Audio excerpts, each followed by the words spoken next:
Let's now turn to the protest in Ikeja. Well, the NSAS protest continued in Lagos on Friday at the seat of the Lagos State government at Alausa, with the protesters vowing to continue until a visible change or changes are seen in the country's socio-economic landscape. Some of the protesters who spoke at the rally ground said they are not interested in sending any representation to the judicial panel of inquiry being put together by the Lagos State governor to look into the issues of human rights abuses by personnel of the disbanded Special Anti-Robbery Squad, SARS. Well, our correspondent Tokumbo Yetunji has these details. It is the last working day and beginning of the weekend, yet the youth protesters are not showing any sign of slowing down.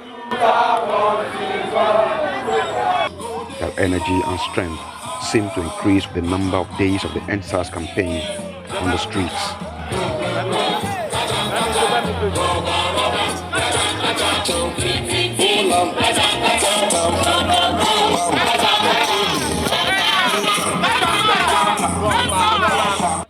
The crowd has over the past days grown to a community that looks out for and takes care of its members and their immediate needs, both physical and spiritual.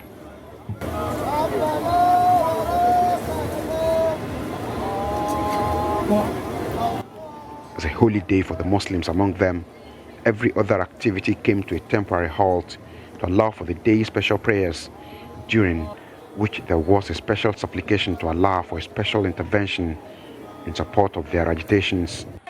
Then, more physical activities, spiced with music and routine procession around the vicinity of the seat of power, including the Lagos-Ibadan Expressway. You have to end the bad people, the brutalities, and say no to oppression, because we know our rights. That is why we are out. Our voice, we didn't have weapon, but our voice is louder than any gun, any cutlass. We are peaceful people. By now, I believe that we should all actually be seeing heads rolling, in quotes, not literally though. You know, we should be seeing that people are beginning to lose their jobs. We should be seeing people sacked. It's not like, it is not enough to tell us that we've ended SARS. Then, like the normal thing we used to do in Nigeria, you give us what we want, we go home and sleep, and the thing will still continue. Somebody still recorded yesterday in Port Harcourt that he was harassed by a police officer. It's not about SARS, it's about the police. They need reorientation. They need to just, I don't even know what they want to do. You get, but you can't just be nonchalant about everything. The campaign is not about to stop, according to the protesters, despite the responses coming from the authorities, including the setting up of a judicial panel of inquiry by the Lagos State governor to look into the issues of rights infringement by personnel of the disbanded Special Anti-Robbery Squad. We commend Governor Sanwo-Olu. In fact, for the first step of going to meet with the president on this case, I really applaud him, honestly. Regardless of what reservations, I applaud it that he is proactive. But what I'm saying is, I'm not condemning the move. What I'm saying is this: they are still focusing on SARS. We don't want to get distracted. We don't want to fall into this, I don't want to say trap, we don't want to fall into this and then we come out of it and think that is okay. No. Yes, on the 5-point demand, one of it was to bring all those who have perpetrated extrajudicial killings to book. They should do that. You don't need me. If anybody's going to be a leader, there is people who have been victims that should go there and represent us. Nigerian youth have become so sensitive and conscious by the day, and I must commend the kind of incremental demands that are coming out of this struggle. It is not unexpected, because if the foundation be destroyed, there is a foundation that created SARS in itself, and if you deal with SARS, you don't deal with that, you come back to greater SARS. And so what we are saying now, what Nigerians are saying now is end to all form of SARS. SARS as a symbolism of everything that is negative in the governance system of Nigeria. More activities, more demands, and definitely more days of agitations, so long as it seems to the campaigners that the authorities have not demonstrated enough commitment to a total overhaul of the system that can guarantee equal and fair opportunities for all. Tokumbo Oyetunji, Arise News, Lagos. Tokumbo Oyetunji there from the Ikeja Axis of Lagos yesterday. Well, joining us to discuss this and more on the hashtag EndSARS movement is Public Affairs Analyst LEKAN SOTE. LEKAN, thank you so much for joining us. Thank you, Ogie. How are you today? Very well, thank you. I mean, the protests have continued despite concessions made by the government. Why do you think this is so? Let me take you back into history. In 1980, to Poland, something like this happened in the docks, the dockyard. And it was a spontaneous, occurrence of resistance of people. And an ordinary electrician by the name Lech Walesa emerged as the leader of that group, essentially because the system, the Polish government, the communist Polish government at that time did not pay attention. I'd like to inform you that what happened in August 1980 at Gdansk led to the fall of the communist empire. It led to the end of the Cold War. You see, the issue is this. These individuals have said this several times. They do not have a leader, but they have a cause. And the issues that they are saying, I agree with you that probably because there may be no leadership, there is no clear articulation. But you can pick from the things they are talking about. EndSARS is not enough. The EndSARS is just a symbolism. It's just a moniker, if you like, of the entire process of change that these youths demand. So I think our governments, all state actors, must take very, very good care. It is not enough to be making certain self-serving statements, as we have been hearing here and there. There should be no threat to these children. And also, you have also heard that, even there have been assaults against these kids by policemen who may not necessarily be members of SARS. So that tells you that the issue is beyond SARS. It's the entire police system, the entire security. People are even talking about, isn't it time for them for us to have state police now? So it's beyond just ending SARS. SARS, as you know, the IGP has announced last week that it's over, that it's been disbanded. But, the issues are beyond SARS. Like, again, EndSARS is just an emblem of the resistance, if you like, or of the protest, if you like. So it might take some time before the thing ebbs out, especially because there is nobody to call and talk to. I'm sure you probably have seen some videos swirling on the internet when protesters were challenging Omoyele Sowore. They were asking him, why did he come and wear his Revolution Now T-shirt at the EndSARS protest? That tells you that they are not going to entertain anybody to come and take advantage of what they are doing. Their issues are clear. They want change in several aspects of Nigeria's system. And I think the government and all the state actors better pay attention to them. Well, very focused. Well, the government has been paying attention. They have acceded to their request. And of course, lastly, they came out with some concessions. And then just, I think this morning, the vice president made an apology. What do you make of all that? Listen, let me explain to you. There is a saying in the English language. They say talk is cheap. If you have said 37 members of SARS have been identified and they are culpable, let's see you take them to court, in the public court, where the media will record that these gentlemen or these chaps are being prosecuted. If Nigerian Economic Council meeting, headed by the Vice President, has a meeting, and you have said, okay, because of the legal system, the constitutional system in Nigeria, the governors have to do certain things. I thought immediately after that meeting, announcements will have been made for members of the special, shall we say, inquiries. You know, we need to know who will look at these things. The IGP was talking about some CSOs will be invited into, if you like, a stakeholders committee to prosecute. No, that we need to hear.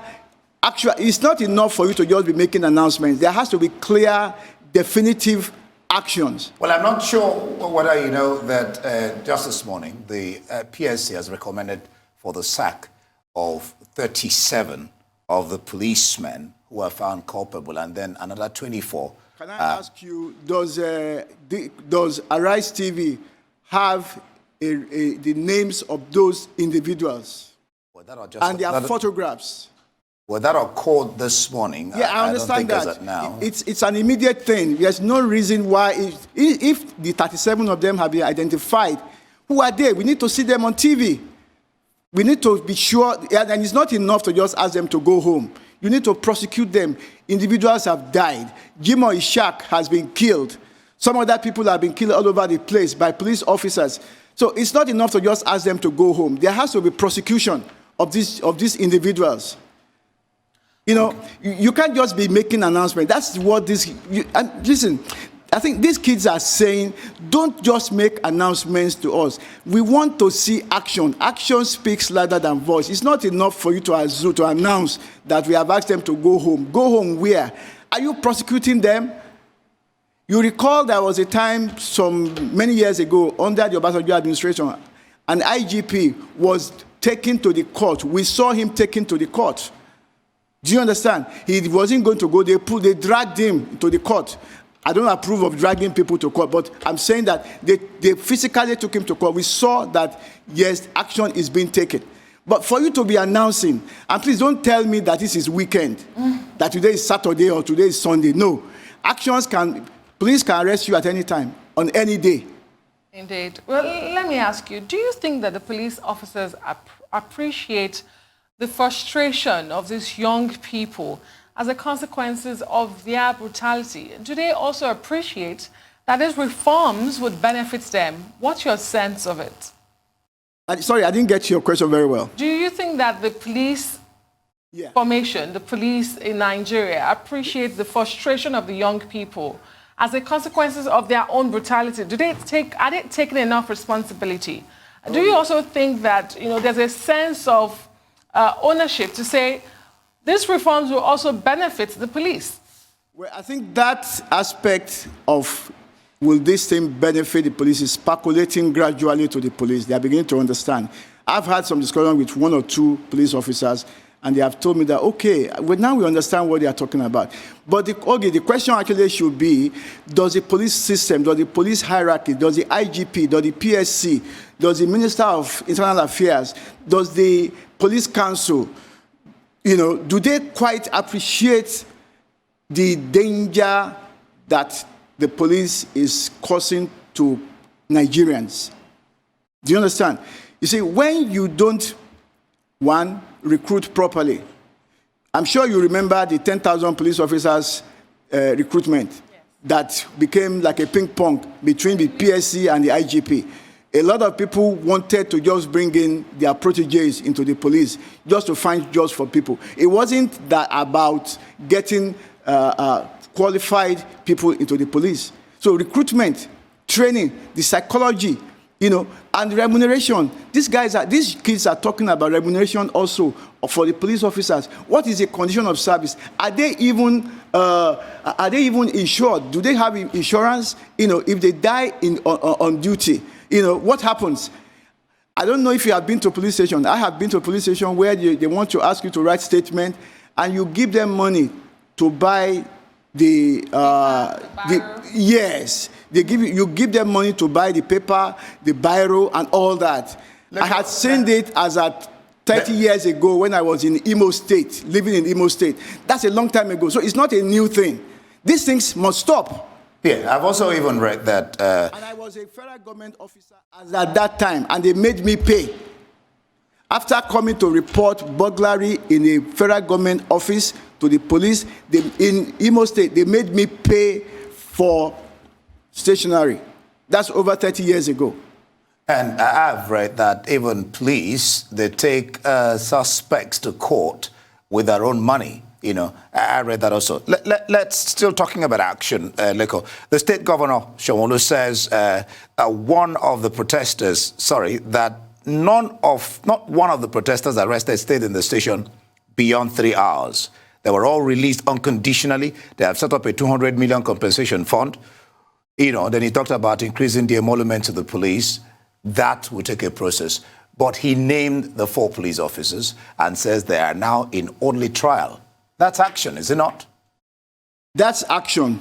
It's not enough. That's action is not enough. And then again, I still bring you back to my original point. It is an announcement. It is an announcement. We don't know those individuals. We have not seen their photographs. There are TV cameras that should have been, focused on them. So we know who exactly are these gentlemen, these individuals. We don't know. See, the point is, what I'm harping on is not about me. It's about the point of view of these kids. They are saying they want to see. Seeing for them now is believing. It is not believing that is seeing. They want to see these things. It's not enough for you to just make announcements and then to now begin to rationalize that to set up a trust fund does not take. This guy, do you know how long it took these guys to mobilize funds for themselves? So they have a handle on technology. That's one thing people must understand. These kids have a very serious handle on the new economic technology. The information and ICT, they have a good a handle on it. They raise money within, just like that. And then you are telling us, that, please, I think we need to listen to them and pay attention to what. These are impatient people.